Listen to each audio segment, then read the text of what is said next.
Sir మీ పేరు? నా పేరు వెంకట శోభనాచలం అండి.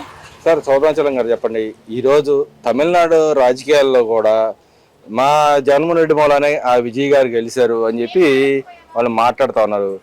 చంద్రబాబు వెళ్ళి అక్కడ ప్రచారం చేశాడు, కూటమిని గెలిపించుకోలేకపోయాడు, మా నాయకుడు గొప్పాడు, మా నాయకుడు ఫోటో చూపిస్తేనే ఓట్లు వేస్తారు దండిగా విజయ్కి అని చెప్పి మాట్లాడారు. నిజంగానే తమిళనాడు రాజకీయాల్లో అంత బలమైన ప్రభావం చూపాడు అంటారు అసలు? వీళ్ళకి అన్నం తిని మాట్లాడుతున్నారో పెంట తిని మాట్లాడుతున్నారో మరి ఏం తిని మాట్లాడుతున్నారో నాకైతే అర్థం కాల. ఎందుకంటే వీళ్ళ నాయకుడు స్పష్టంగా డిఎంకేకి మద్దతు ఇచ్చాడు. డిఎంకే నాయకుడు అనే అతను వీళ్ళకి దోస్తు. రోజా కూడా వెళ్ళి ఒక ఐరన్ లెగ్ వెళ్ళి వాళ్ళ పార్టీకి డిఎంకేకి స్టేజ్ మీద పబ్లిక్గా సపోర్ట్ చేసింది. అట్లాగే వీళ్ళ మా రెడ్డి గారు వెళ్ళేసి అక్కడ ఉన్న డిఎంకేకి సపోర్ట్ చేసి మొత్తం అక్కడ రెడ్లందరూ కలుపుకొని ఓట్లేయమని చెప్పేసి డిఎంకేకి సపోర్ట్ చేసి మాట్లాడాడు. ఇవన్నీ వదిలేసి ఏదో నాకు ఫోటో చూపించాడు, ఏదో నేను గెలిచాను అంటే ఎంత పిచ్చి భ్రమలో. ఎందుకంటే ఇక్కడ మనం చూస్తున్నాం, ఏ కంపెనీ ఆంధ్రప్రదేశ్కి వచ్చినా అది మేమే తెచ్చాం. ఎవడు గెలిచినా నేను నా వల్లే గెలిచాడు. మరి వీళ్ళ వల్ల మమతా బెనర్జీ ఎందుకు గెలవలేదు? వీళ్ళ వల్ల మరి కేరళలో ఎల్డీఎఫ్ ఎందుకు గెలవలేదు? ఎందుకంటే ఏది చేసినా వీళ్ళకి ఒక పిచ్చి అనేది వచ్చింది సార్. రాష్ట్రంలో జగన్మోహన్ రెడ్డి సైకో బ్యాచ్కి వాళ్ళ యొక్క కార్యకర్తలకి ప్రపంచంలో కానీ దేశంలో కానీ ఎక్కడ ఏది జరిగినా దానికి కారణం మా జగన్మోహన్ రెడ్డి, ఇంకా వేరే ఎవరు లేరు. ఫోటో చూపిస్తేనే అన్ని ఓట్లు వస్తే ఆంధ్రాలో నీకు 11 సీట్లు ఎవరు ఇచ్చారయ్యా? అయ్యా ఆలోచించండి, మీకు ఆంధ్రప్రదేశ్లో 11 సీట్లు ఇచ్చారు. ఈరోజు నువ్వు బెదిరేస్తున్నావు ఆ కంపెనీ రాని ఈ కంపెనీ రానివ్వనని. రేపు 11లో ఒకటి పోతే ఒక్క సీటు కూడా కష్టమే. అది ఆలోచించుకోండి. మరి ఇక్కడ అన్ని మాటలు చెబుతున్న వాళ్ళు మరి ఇక్కడ చూస్తే ఆయనకి మెజార్టీ లేదని చెప్పి గవర్నర్ కూడా తిప్పి పంపించారు. మరి వెనకాల నుంచి ఆయన సపోర్ట్ తీసుకెళ్ళి ఆయన ఇస్తాడు అంటారు ఇక్కడ? మరి జగన్మోహన్ రెడ్డి తీసుకెళ్ళాలి కదా. మరి తీసుకెళ్లి స్టాలిన్ పక్కన కూర్చోబెట్టి అయ్యా మరి నా వల్ల ఆయన గెలిచాడు, 105 సీట్లు ఆయనకి నా వల్లే వచ్చినాయి, మీరు వెళ్ళి ఆయనకి మద్దతు ఇవ్వమని చెప్పాలి కదా. లేకపోతే నేను 11 సీట్లు తీసుకెళ్ళి అక్కడ ఇమ్మనండి. అది కూడా ఇస్తా అంటున్నారు కదా వాళ్ళు. వీళ్ళు తీసుకెళ్ళి ఇమ్మనండి, తీసుకుంటారేమో. లేకపోతే స్టాలిన్ కానీ డిఎంకే కానీ ఏఐడిఎంకే కానీ వీళ్ళు తీసుకెళ్ళి మాట్లాడించండి. మనకి ఇలా శత్రు పార్టీ ఉంది కాంగ్రెస్, మరి వీళ్ళందరినీ వద్దని చెప్పేసి అతను వచ్చేపాటికేమో నాకు కాంగ్రెస్ మద్దతు కావాలన్నాడు. కాంగ్రెస్ మద్దతు చూస్తేనో 5 సీట్లు ఉన్నాయి, బటా మెజారిటీ. మరి ఏ పార్టీని తీసుకెళ్ళి కలిపి అక్కడ నుంచోబెట్టండి. అంత దమ్ము, అంత చావ, అంత సత్తా ఉంటే అదే జగన్మోహన్ రెడ్డి, అదే కార్యకర్తలు, అదే సెకండ్ గ్రేడ్ నాయకులు, అదే ఎమ్మెల్యేలు ఏ రోజైతే సొల్లు కోతలు ఏ నా కొడుకైతే వస్తున్నారో ప్రతి ఒక్కరికి చెప్తున్నా, మీకు దమ్ముంటే వెళ్ళండి, చెన్నై వెళ్ళండి, ఇవ్వండి, మద్దతు ఇవ్వండి, నుంచోబెట్టండి. అవన్నీ చేతగాని మాటలు, సొల్లు మాటలు. తెల్లారు లేచామా అమ్మయ్య ఈ రోజు కాలం నెరవేరిందా, ఈ రోజు మనం కేటర్కి చెప్పామనేది భ్రమల నుంచి బయటికి రండి, వచ్చి వాస్తవంలో బతకండి.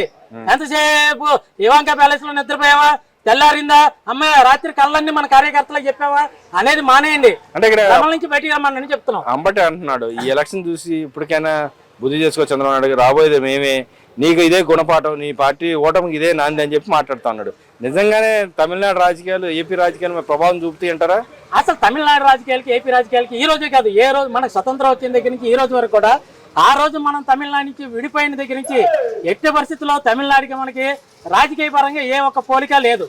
ఏ ఒక్క మనం చూసుకోండి, ఎలక్షన్లో అక్కడ వచ్చేపాటికి ఒకసారి ఒక గవర్నమెంట్ వస్తే, ఇంకోసారి ఇంకో గవర్నమెంట్, ఒకసారి ఒక గవర్నమెంట్ వస్తుంది. ఇక్కడ ఆంధ్ర రాజకీయాలకి దానికి ముడి పెడతాం అనేది ఇది బోడిగుండు తిను మోడిగాలకి ముడేసినట్టే ఉంటుంది తప్ప వేరే ఏం లేదు.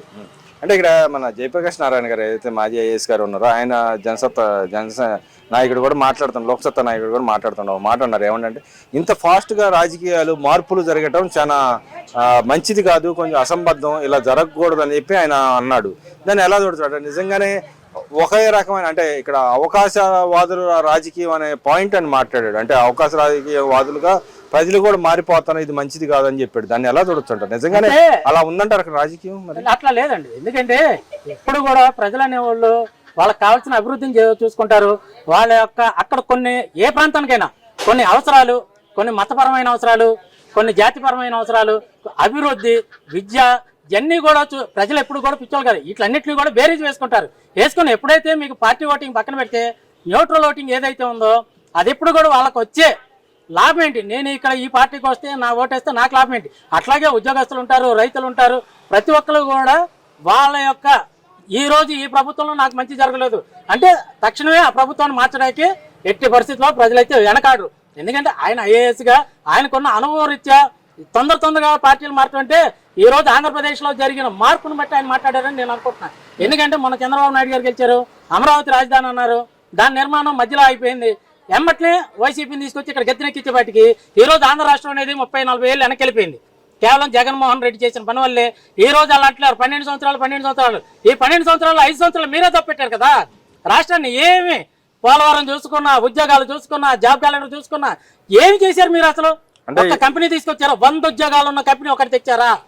ఏం చేయగలిగారు మీరు? కానీ ఇక్కడ చూసుకుంటే నిన్న విడుదల రజనీ గారు కూడా మాట్లాడుతుంది పదే వాళ్ళ నాయకులు ప్రతి ఒక్కళ్ళు వచ్చి రోజుకో మాటలాగా అమరావతి అనవసరంగా డబ్బులు దాచుకోవడం కోసమే దాంట్లో స్కామ్ చేస్తుంది చంద్రబాబు నాయుడు. ఆయన జేబులో వేసుకోవడానికి కొన్ని వేల కోట్లు రాయలసీమ నుంచి కానీ మిగతా ప్రాంతాల నుంచి వచ్చే డబ్బు అంతా దాని మీద ఖర్చు పెడతారని చెప్పి పదే ప్రచారం చేస్తున్నాడు. విడుదల రజనీ గారికి అసలు ఆ మంత్రి పదవి అనే దానికి అర్థం తెలుసా? దానికి సంబంధించిన ప్రోటోకాల్ తెలుసా? ఆ విధులు తెలుసా? ఎందుకంటే ఎమ్మెల్యే అంటేనే తెలియదు, ఇంకా మంత్రి అంటే ఏం తెలుస్తుంది? మంత్రిగా ఆమె ఏం చేసిందండి? ఏం చేయగలిగింది? తెచ్చారన్నారు మెడికల్ కాలేజీలు 18 మెడికల్ కాలేజీలు పూర్తి చేయగలిగారా? అటు తీసుకొచ్చి మీరు 500 కోట్లు పెట్టి గుండు గీసి అక్కడ పెద్ద ప్యాలెస్ ఒకటి కట్టారు వైజాగ్లో. ఏమండి, ఈయన హెలికాప్టర్లు తిరగటానికి 222 కోట్లు ఖర్చు పెట్టారు. ఈ అవినీతి అంతా నీకు కనిపించట్లేదమ్మా విడుదల రజని? మీరు కేవలం పప్పులకే 3.5 కోట్లు ఖర్చు పెట్టారు, ఎలుకలు పడతాకి 2 కోట్లు ఖర్చు పెట్టారు. ఇవన్నీ మీకు కనిపించట్లేదా? ఈ రోజు అమరావతి అనేది ఆంధ్ర రాష్ట్ర ప్రజల కళ, అది ఒక మహాయజ్ఞం. ఆ మహాయజ్ఞంలో ఏలు పెట్టారు కాబట్టి ఈ రోజు మసే మీరు ఒక పక్కన 11 సీట్లు కూర్చున్నారు. అయినా కానీ ఏదో జనాలు మేము ఇంకా చెప్పేది నమ్ముతారు, మేము చెప్పే సొల్లు నమ్ముతారని చెప్పేసి ఏదో టీవీల ముందుకు వచ్చి అమ్మ నువ్వు మాట్లాడేది ఎవడో నమ్మడు, నువ్వు చెప్పేది ఎవడో ఎండు. ఎందుకంటే నువ్వు నీ మరిది మీ ఆయన కలిపి దోచుకున్న చిలకలూరుపేట నుంచి తన్నేస్తే నువ్వు మొన్న వచ్చి గుంటూరులో పోటీ చేసావు. అది గుర్తుంచుకో. ఇవాళ నువ్వు చిలకలూరుపేట వెళ్ళి ఏదో సాధిద్దాం అంటే ఇంటింటికి వెళితే వాళ్ళు చెప్తారు, ప్రజలే బుద్ధి నీకు చెప్తారు. రాజధాని అంటే ఏంటి, రాజధాని యొక్క అవసరాలు ఏంటి, రాజధాని యొక్క భవిష్యత్తులో దాని ఉపయోగం ఏంటనేది ప్రజలు నీకు చెప్తారమ్మా క్లియర్గా. ఈ రోజు అక్షరాక్షలు కూడా రాజధాని యొక్క వివరం తెలిసింది. మీ పార్టీ అంటే ఏంటో తెలిసింది, అభివృద్ధి చేసే పార్టీ ఏంటో తెలిసింది. ఈ రోజుకి ఏదైనా కంపెనీ వస్తే మేము రాగానే తడివేస్తాం, మేము రాగానే పంపించేస్తాం. ఏంటి అన్నం తినేవాడు మాట్లాడతాడా? యువతకి భవిష్యత్తు ఇచ్చే కంపెనీలు మీరు పంపిస్తారా? ఈ రాష్ట్రంలో ఉద్యోగాలు వచ్చి పెట్టుబడిదారులు తీసుకొచ్చి రాష్ట్ర ఆదాయం అభివృద్ధి చేసే కంపెనీలనే మేము పంపించేస్తానంటే చెప్పుచ్చుకొని కొడతారా? జనాల్లోకి రా, నువ్వు జనాల్లోకి వచ్చి మాట్లాడు. కానీ మమ్మల్ని నమ్ముతున్నప్పటికీ మా నాయకుడే వస్తాడు, రేపు పొద్దున మేము గెలుస్తాం, మేము అధికారంలోకి వస్తాం అని చెప్పి వాళ్ళు పదే మాట్లాడుతాం. అవునండి, వాళ్ళ నాయకుడు వస్తాడు. ఎందుకంటే ఇవంకా ప్యాలెస్ లో వాళ్ళ నాయకుడు నిద్రపోతాడు, నిద్రపోయి రాత్రంతా శుభ్రంగా కలలు కంటాడు. కళ్ళగని తెల్లారులేసి వీళ్ళకి ఏంటంటే మైండ్ ట్యూనింగ్ చేస్తాడు. చేసి అమ్మా మనం వచ్చేస్తున్నాం ఆ ఉన్న 11 మంది కూర్చోబెట్టి అమ్మా నెలకోసారో వారానికి ఒకసారి వస్తాడు, మనం వచ్చేసాం ఇంకేం లేదు, రేపు వచ్చే ప్రభుత్వం మందే అని చెప్పుకోవటానికి తప్పితే ఈ రోజు వాళ్ళ సీనియర్ నాయకులే బొత్స సత్యనారాయణ కానీ మిగతా ఉన్న నాయకులందరూ కూడా ఇదేంట్రా బాబు ఈ మావిగేన్ అంటాడు, ఇంకోటి ప్రజల్లోకి మనం వెళ్ళి ఏం చెప్పాలి, ఏం చెయ్యాలి అని తల బొప్పి కట్టేసి చూడండి ఏ నాయకుడు కూడా ముందుకు వచ్చి మాట్లాడే ప్రసక్తి లేదు. అంటే వాళ్ళ పార్టీలో కన్స్ట్రక్టివ్ వే ఆఫ్ పాలిటిక్స్ అసలు లేవంటారా? లేవు, వాళ్ళ పార్టీ క్రమశిక్షణ లేదు. ఎందుకంటే ఇవాళ పేరు నాని ఒక విషయం మాట్లాడతాడు, దానికి యాంటీగా అంబటరాంబాబు ఇంకోటి మాట్లాడతాడు. వీళ్ళిద్దరు కాదని చెప్పేసి మరి వాళ్ళ మాజీ ముఖ్యమంత్రి ఇంకో విషయం తీసుకొచ్చి మాట్లాడతాడు. ఎందుకంటే ఏళ్ళలో ఏళ్ళకే పొంతం లేదు. మరి ఇంకో పక్కన చూసుకుంటే వాళ్ళ రాష్ట్రంలో విశాఖపట్నం ఏదైతే రైల్వే జోన్గా అనౌన్స్ చేసిందో దాన్ని తీసుకురావడం జరిగింది. అది కూడా మా వాళ్ళు వచ్చిన ఒక పక్కన చెబుతా ఉన్నారు. ఇంకో పక్కన పెట్టుబడులు వస్తున్నా కూడా దాన్ని కూడా మేము తెచ్చామని చెబుతా ఉన్నారు. ఇంకో పక్కన చూస్తే అన్న ఈ సాధించలే పేరు మీరు సాధించండి చెప్పి మిమ్మల్ని వీళ్ళ విమర్శిస్తున్నారు. ఎలా చూడొచ్చుంటారు? ఆ రోజు కేంద్ర ప్రభుత్వం రైల్వే జోన్ పెట్టుకోవటానికి స్థలం చూపించమని ఈ రాష్ట్ర ప్రభుత్వానికి 3 సార్లు వినతులు పంపించింది. 3 సార్లు, ఒకసారి కాదు 3 సార్లు వినతులు పంపిస్తే కేవలం అభివృద్ధి అనేది శూన్యం. రైల్వే జోన్కి ప్రభుత్వ స్థలం పలానా చోట ఉంది, మీరు railway zone south Coast railway zone ఇక్కడ మీరు పెట్టండి అని చెప్పి స్థలాన్ని కూడా చూపించలేని వాళ్ళు వీళ్ళు వాళ్ళు మాట్లాడతారా? చెప్పు తీసుకొని కొడతారు ఎవరన్నా కానీ. ఏమొచ్చింది నీ వల్ల? ఏం చేయగలిగావు? ఏది ల్యాండ్ చేయగలవు? ఒక కంపెనీ తేగలిగావా? ఒక కంపెనీ శంకుస్థాపన చేయగలిగావా? ఒక కంపెనీ ప్రారంభోత్సవం చేయగలిగావా? ఏదో మాట్లాడితే నేను అదానీ కంపెనీ చేశాను అట్లా ఏం చేసావు? కూర్చున్నావు. ఆ రోజు మాట్లాడింది నువ్వు అదానీ కంపెనీ ఏమో. ఈ రోజు గూగుల్ డేటా సెంటర్, గూగుల్ డేటాతో పాటు అదానీ, ఎయిర్టెల్, మిగతా కంపెనీలన్నీ కూడా మరి ఈ రోజు డేటా సెంటర్ వైజాగ్లో పెడతాకు వచ్చినాయి. నువ్వేం జరిగావు? ఏ ఒక్క కంపెనీ తెచ్చావు చెప్పు? నువ్వు తెచ్చిన కంపెనీ అలా ఫిష్ ఆంధ్ర, బొబ్బట్లు, పానీపూరి సెంటర్లో ఒక మంత్రి వెళ్ళి ఓపెన్ చేసుకున్నాడు. ఇప్పుడు 2 నిమిషాలు 2 నిమిషాలు సరే ఓవరాల్ 2 నిమిషాలండి.